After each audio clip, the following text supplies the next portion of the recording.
नमस्कार दोस्तों, स्वागत है आप सभी का विश्लेष सर जीके के ऑनलाइन प्लेटफॉर्म पर। आज है 11 मई और आज हम देखेंगे 11 मई से रिलेटेड करेंट अफेयर्स।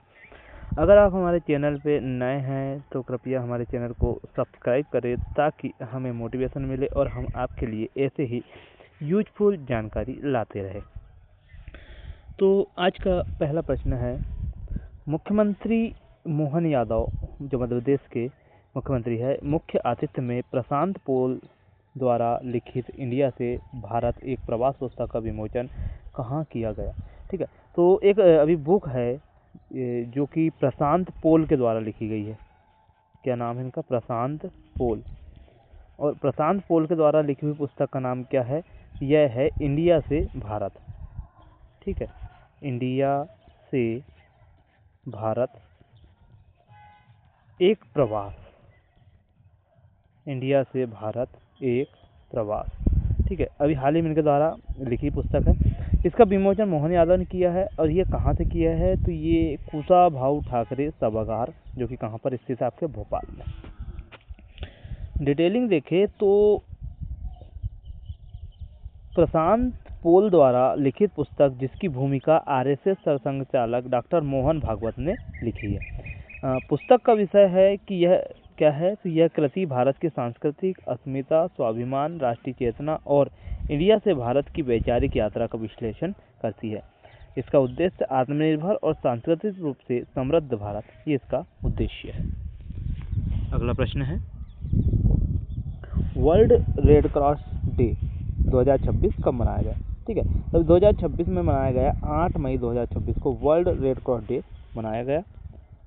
डिटेलिंग देखें तो विश्व रेड क्रॉस दिवस या डे हर वर्ष 8 मई को मनाया जाता है। यह दिन रेड क्रॉस आंदोलन के संस्थापक हेनरी डुनान्ट के जन्मदिन के उपलक्ष्य में मनाया जाता है। हेनरी डुनान्ट का जन्म 8 मई 1828 को स्विट्जरलैंड में हुआ था। उन्होंने युद्ध और आपदाओं के दौरान घायलों एवं जरूरतमंद लोगों की मदद सहायता के लिए रेड क्रॉस आंदोलन की शुरुआत की थी। मानवता और राहत कार्यों का सम्मान देना इसका उद्देश्य है। और पहली बार कब मनाया गया था? तो 1948 में यह पहली बार मनाया गया था। अगला प्रश्न है, भारतीय सशस्त्र बलों द्वारा ऑपरेशन सिंदूर की पहली वर्षगांठ 7 मई 2026 को मनाई गई। यह किसके खिलाफ चलाया गया था? मतलब ये पूछ रहा है कि ऑपरेशन सिंदूर को अभी 1 वर्ष हो चुका है और यह किस देश के खिलाफ हमने चलाया था? तो यह हमने चलाया था पाकिस्तान के विरुद्ध। डिटेलिंग की बात करें तो ऑपरेशन सिंदूर जो है भारतीय सशस्त्र बलों द्वारा 7 मई 2025 को शुरू किया गया एक संयुक्त सैन्य अभ्यास था और यह अभियान पहलगाम आतंकी हमले के जवाब में चलाया गया, जिसमें निर्दोष भारतीय नागरिकों की मृत्यु हुई थी। इस ऑपरेशन का उद्देश्य पाकिस्तान और पाकिस्तान अधिकृत कश्मीर मतलब POK में स्थित आतंकवादी ठिकानों को नष्ट करना था। ऑपरेशन किसके खिलाफ चलाया गया था, इसके बात कर लेते हैं। तो यह अभियान सीधे तौर पर पाकिस्तान समर्थित आतंकवादी ढांचे और पाकिस्तान स्थित आतंकवादी शिविरों के विरुद्ध चलाया गया था। इसलिए MCQ का सही उत्तर क्या है? पाकिस्तान है। भारत सरकार और विदेश मंत्रालय ने इसे पाकिस्तान प्रायोजित सीमा पर आतंकवाद के विरुद्ध कार्रवाई भी बताया है। अगला प्रश्न है, पहली विश्व योगासन चैंपियनशिप 2026 का आयोजन किस शहर में किया जाएगा? ठीक है, तो अभी हाल ही में अहमदाबाद में पहली विश्व योगासन चैंपियनशिप 2026 का आयोजन किया जाना है। बहुत इंपॉर्टेंट क्वेश्चन है क्योंकि विश्व स्तर का है और पहली विश्व योगासन चैंपियनशिप आयोजन भारत के अहमदाबाद शहर में होगा। और स्थान है ट्रांस स्टेडिया अहमदाबाद गुजरात, जो कि भारत के अंतर्गत 4 से 8 जून तक यह चलेगा और इसमें 40 से अधिक देशों के एथलीट हिस्सा लेंगे और इस प्रतियोगिता का आयोजन योगासन भारत द्वारा किया जा रहा है। अगला प्रश्न है, भारत का पहला पूर्ण रूप से अपग्रेडेड पोस्ट ऑफिस कहाँ उद्घाटित किया गया है? ठीक है, तो यह अभी नेहरू प्लेस नई दिल्ली में इसका उद्घाटन किया गया है। नेहरू प्लेस उद्घाटन में इसका किया गया है। इसकी डिटेलिंग की अगर हम बात करें तो भारत का पहला पूर्ण रूप से अपग्रेडेड आधुनिक पोस्ट ऑफिस नेहरू प्लेस नई दिल्ली में उद्घाटित किया गया है। अच्छा, उद्घाटन स्थल का नाम क्या है? तो नेहरू प्लेस, नई दिल्ली। और उद्घाटनकर्ता कौन है? तो ज्योतिराज सिंधिया, जो कि वर्तमान केंद्रीय संचार मंत्री है। यहाँ की विशेषताएं क्या रहेगी? तो आधुनिक वास्तुकला, बेहतर ग्राहक इंटरफेस क्षेत्र और अनुकूलित लेआउट। और इसी का उद्देश्य है विकसित भारत 2047 के तहत पोस्ट ऑफिस को आधुनिक जन सेवा केंद्र के रूप में विकसित करना। अगला प्रश्न है, नमामि गंगे मिशन के तहत गंगा डॉल्फिन को बचाने के लिए भारत की पहली एम्बुलेंस का नाम क्या है? ठीक है, तो गंगा डॉल्फिन को बचाने के लिए इन्हीं के नाम पर रखा है, गंगा डॉल्फिन के नाम पे डॉल्फिन एम्बुलेंस। डॉल्फिन एम्बुलेंस क्या है? तो नमामि गंगे मिशन के तहत डॉल्फिन को बचाने के लिए भारत की पहली एम्बुलेंस का नाम डॉल्फिन एम्बुलेंस है।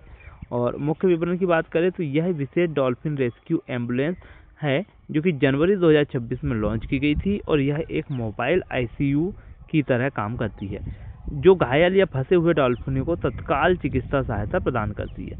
इस एम्बुलेंस ने 4 महीने के भीतर ही 8 गंगा डॉल्फिनों की जान बचाई है, जो कि भारतीय राष्ट्रीय जलीय जीव है। अगला प्रश्न है, मोस्ट इम्पोर्टेंट क्वेश्चन है, जहां पर कहना चाहिए कई समय के बाद में सत्ता में परिवर्तन हुआ है। तो देखें तो तमिलनाडु के नए मुख्यमंत्री के रूप में किसने शपथ ली है? तो अभी एक्टर थलपति विजय द्वारा। बात करेंगे तो 10 मई को तमिलनाडु के नए मुख्यमंत्री के रूप में थलपति विजय या सी जोसेफ विजय ने शपथ ली है। थलपति विजय ने तमिलनाडु विधानसभा चुनाव 2026 में अपनी नई पार्टी तमिलगा बेतरी कजगम या टीवीके की ऐतिहासिक जीत के बाद मुख्यमंत्री पद की शपथ ली है। वे 1967 के बाद से राज्य के पहले ऐसे मुख्यमंत्री होंगे जो डीएमके या एआईएडीएमके से नहीं आते, जो तमिलनाडु की राजनीति में एक बड़ा बदलाव देखा जा रहा है। अगला प्रश्न है, हाल ही में फीडे द्वारा किस शतरंज खिलाड़ी को इंटरनेशनल मास्टर का खिताब दिया गया है? ठीक है, तो अभी हाल ही में अपार सक्सेना को इंटरनेशनल मास्टर का क्या दिया गया, यहाँ खिताब दिया गया है। ठीक है, तो हाल ही में मई 2026 में 14 वर्षीय भारतीय शतरंज खिलाड़ी अपार सक्सेना को फीडे द्वारा इंटरनेशनल मास्टर का खिताब दिया गया है। बेंगलुरु कर्नाटक के रहने वाले अपार सक्सेना ने यूरोप में कई टूर्नामेंट में शानदार प्रदर्शन करते हुए सिर्फ 5 सप्ताह के भीतर आईएम नॉर्म हासिल कर यह उपलब्धि हासिल की है। उन्होंने बोस्टोनिया, स्पेन, सर्बिया के टूर्नामेंट में भी अपने नॉर्म पूरे किए हैं। अगला प्रश्न है, हाल ही में भारत के परमाणु ऊर्जा विभाग DAE और किस देश के बीच अफ्रीकी परमाणु ऊर्जा नवाचार शिखर सम्मेलन को लेकर उच्च स्तरीय चर्चा हुई है? तो अभी अपने देश भारत और रवांडा, ये 2 देशों के बीच में चर्चाएं हुई है। बात करेंगे हम रवांडा की, तो भारत और रवांडा के बीच परमाणु ऊर्जा के शांतिपूर्ण उपयोग को लेकर एक महत्वपूर्ण संवाद हुआ है। इसमें मुख्य रूप से अफ्रीका परमाणु ऊर्जा नवाचार शिखर सम्मेलन के आयोजन पर ध्यान केंद्रित किया गया है।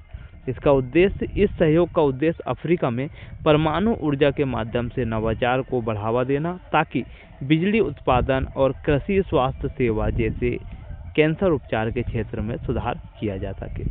अब DAE की भूमिका क्या है? तो भारत का परमाणु ऊर्जा विभाग मतलब डिपार्टमेंट ऑफ एटॉमिक एनर्जी अपनी स्वदेशी तकनीक और विशेषता को रवांडा जैसे देशों के साथ साझा करने की योजनाएं बना रहा है। अगला प्रश्न है, S&P ग्लोबल मार्केटिंग इंटेलिजेंस और CRISIL रेटिंग्स ने वित्त वर्ष 2027 या फाइनेंशियल ईयर 2027 के लिए भारत की GDP वृद्धि दर का अनुमान घटाकर कितना कर दिया है? ठीक है, तो अभी इन्होंने हाल ही में घटाकर कर दिया है कितना? तो 6.7%। देखिए तो अभी वैश्विक रेटिंग एजेंसी ने हालिया में आर्थिक डेटा को देखते हुए भारत की फाइनेंशियल ईयर 2027 की जीडीपी वृद्धि दर के अनुमान को संशोधित कर 6.7 कर दिया है। इसका मुख्य कारण वैश्विक स्तर पर आर्थिक अनिश्चितता और उपभोग की गति में बदलाव को माना जा रहा है। तो आज के लिए हमारा सेशन यहीं पर समाप्त होता है। आप सभी से रिक्वेस्ट है कि आप हमारे इस वीडियो को लाइक करें, ठीक है, अपने दोस्तों के साथ में शेयर करें। अगर आप हमारे चैनल पर नए हैं तो हमारे चैनल को सब्सक्राइब करें ताकि हमें मोटिवेशन मिलता रहे और हम आपके लिए ऐसे ही यूजफुल फैक्ट के साथ में वीडियो लाते रहें। आज के लिए इतना ही। जय हिंद, जय भारत।